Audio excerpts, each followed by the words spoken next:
snapping fresh, kitchen slice to taste their best. Tender beans are coming from the valley. These giant green beans start from special seed and grow into these tender, thick meat beauties. Then they're kitchen sliced at an angle. Okay. I love that thing. The Jolly Green Giant from the, you remember years ago that the Jolly Green Giant used to make the commercials for all the different, I think it was all different kinds of fruit or vegetables.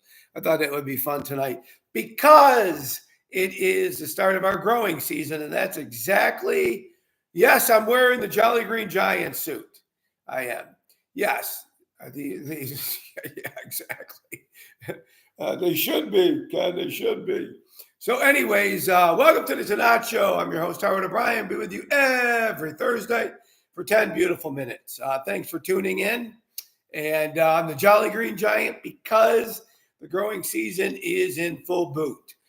We still haven't bud braked. There's a little swelling going on with a few varietals of the bud, but nothing has done it, which is good because it looks like there's going to be some chillier weather next week that will keep them at bay. It's going to be like 29 to 30, which is not what we want when they've already done their thing. So it's always that time of year now. We're always worried about anything can happen.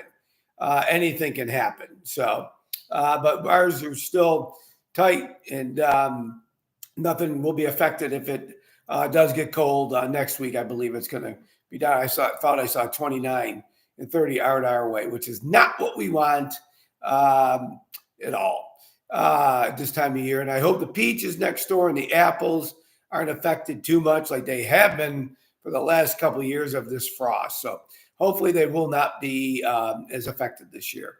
Let's pray for that. As long as there's a lot of good wind. So everybody, hello. Everybody's on. Good. Cheers, everybody. So yeah, the season is here for us. We're working pretty diligently on our pruning, and that will continue on till bud break and all that stuff. So hoping for a good year. We got some good rain and good moisture over the wintertime, which is really what we needed because we haven't had much lately. So anyways, that's kind of it in the vineyard, which is the main part of everything now. And we're open as normal. Have a member event coming up this weekend. And the music was going to have some music, but the gentleman can't make it. So on Saturday, so I had to cancel. His wife is sick. So I didn't put that in the newsletter or anything. But it should be a beautiful weekend in the 70s. Be very nice to come out and enjoy. So hope to see all of you if you can make it or anybody. And I'm doing a Merlot comparison with a Merlot that's a higher end from the state of Washington. So I'm going to do a comparison of the Merlot, and that Merlot is smoking good. As you know, I've only made it a couple times. So if anybody wants any prior to, let me know because I don't make tons of it. I think it is the second time I've made a Merlot. So anyways, I do it because it doesn't taste like Merlot. So I don't know if anybody was on here when I did the barrel tasting of that Merlot, the 21 years ago.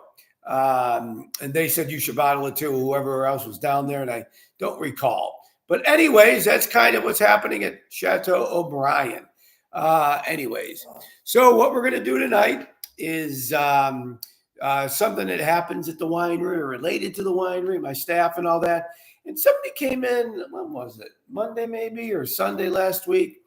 And we got talking. I haven't seen this gentleman for a period of time, even though he does support me real well. And he lived out of the area. I shipped him wine. Now he's going to be moving back. So that was good. He was telling me that. So I don't know why I don't know who was there with me. Maybe Delmar, I think, maybe Sunday. And he asked me something very interesting. He goes, after 19, 20 years, you must have a lot of miles on your vehicle because you've had it for a while. And I do. I take that thing everywhere and I love it. I'll be sad to say goodbye someday, but it's got a lot of miles and it's still running pretty good. Passed inspection, so that's key. And, I'm going up and down 66 all the time. And he goes, what's crazy stuff that have you ever seen on 66? Now, I have seen a lot of crazy stuff on 66.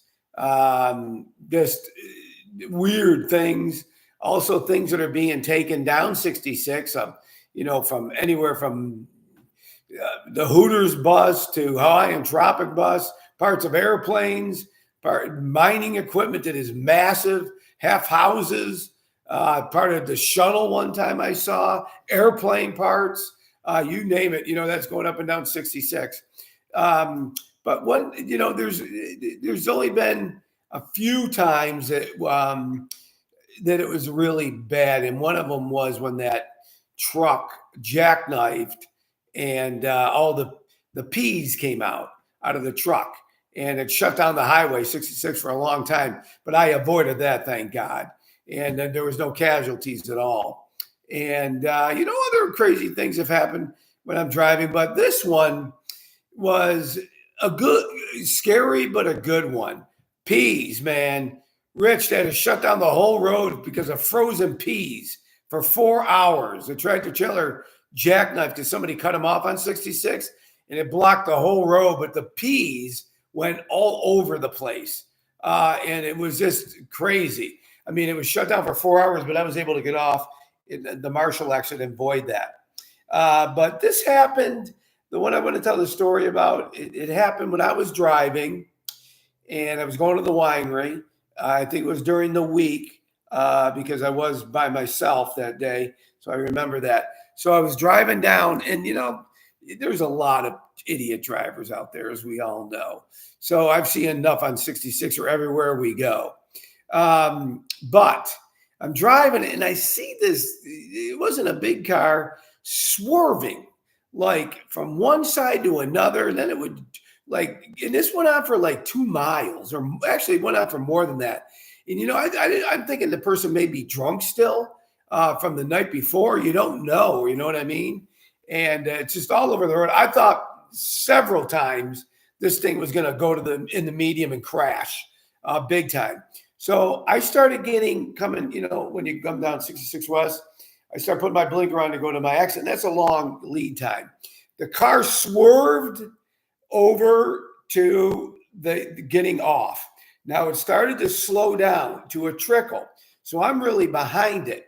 So it kind of is starting to move to one side. I go up to it. The husband, an older guy, passed out on the steering wheel.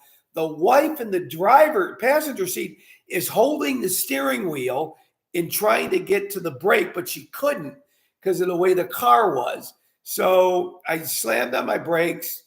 I kind of ran alongside of the car. I left my truck in the middle of the ramp, put on the lights, the hazard lights. And another gentleman was getting off too. He did the same thing and was able to get in to put it in park.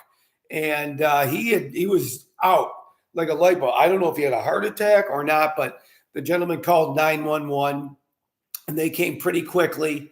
My understanding, I don't know what happened after that because we had to move with all the, the police and everything coming. And I told them what, happened and stuff like that. And they, they needed to kind of move on, but there was nothing more I could do.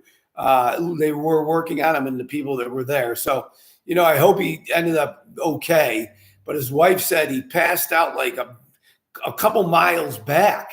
And she's been trying the whole time. I am shocked that it didn't wreck, to be honest with you. But I think it ended in a good way. So that's why I'm telling the story. But I've never seen, that one was a strange one for me. Because at first I thought they were drunk and they were not. He was not. He passed out. They were traveling. So anyways, that's kind of a crazy one that happened on 66, like always. So we're going to do tonight the new Tannat Rosé. Look at the coloring of this. The new 2023. Yep, this is the new 23. Is this the new 23?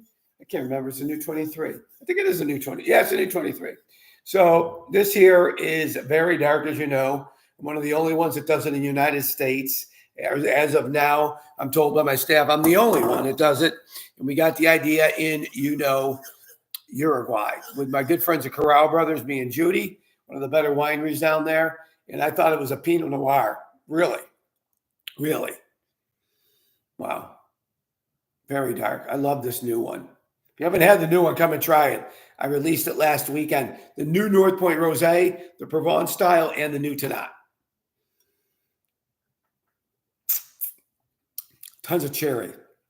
Light cherry, but cherry. Fruity. Very fruity. Very fruity. Judy would be waiting for this one. As you know, she loves this. You'll see her always with a little bit of it in her glass with my daughter as well. So anyways, for the contest tonight, you will get a bottle of the new Tannat Rosé. If you guess this, whoever guesses it on here first. Now, this is not, it's okay, because it's the beginning of the season. I know I've never asked this before. Now, some of the older clients may have a shot at this, I would think, and I don't know who else is on here. What is the first grape varietal that I planted? The first grape varietal that I planted. I can tell you right now, I don't have it planted now. I pulled it up. I did make 1 year of it as well. 1 year. I had one single varietal of this. It's a very common grape. Not so much in Virginia, but it's common in the world. But people loved it. And I only did 1 year of it. I wish it was Zinfandel. You're going to go to a great Zinfandel out in Napa, Chase. They got the best red Zinfandel. You're going to love that. Nobody else? Somebody's got to guess. Nope. No,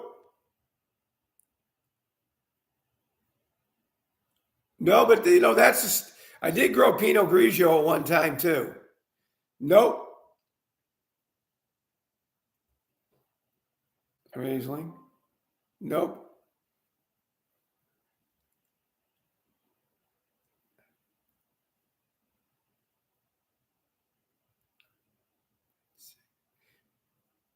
Nope. I will be having Albarino though. It's coming out. I'm going to try to do it by springtime. And the new Melbic too.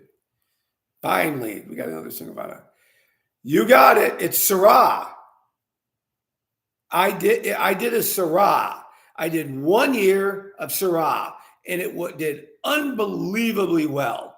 It was 2009, I believe. And I think I got one more left. But people loved it, and it didn't last long. But the grape just didn't set fruit well. It didn't like this growing environment. That's why you really don't see Syrah. You really don't see Syrah growing. I don't know anybody else in Virginia that grows Syrah. I'm sure somebody does, but you really don't see it in a single varietal. You don't see tons of it in the United States. You see it more in California than anything else. And I love Syrah.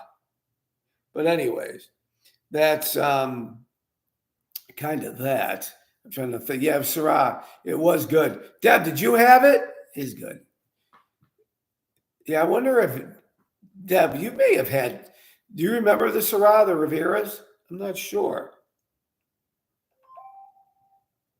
People are getting back to me. No, but have others, right. Well, everybody, that kind of does it for the contest. You come and get your wine when you not want it. I think you have, to be honest with you. I think you have. You've been coming for a long time. So anyways, everybody, God bless. Drink tonight. Come out if you can. And I can't play my Jolly Green Giant, so I'm going to go back to Jimmy Fallon. There we go. Because it becomes a commercial at that point. See you on the 12th. Exactly. We'll chat next week.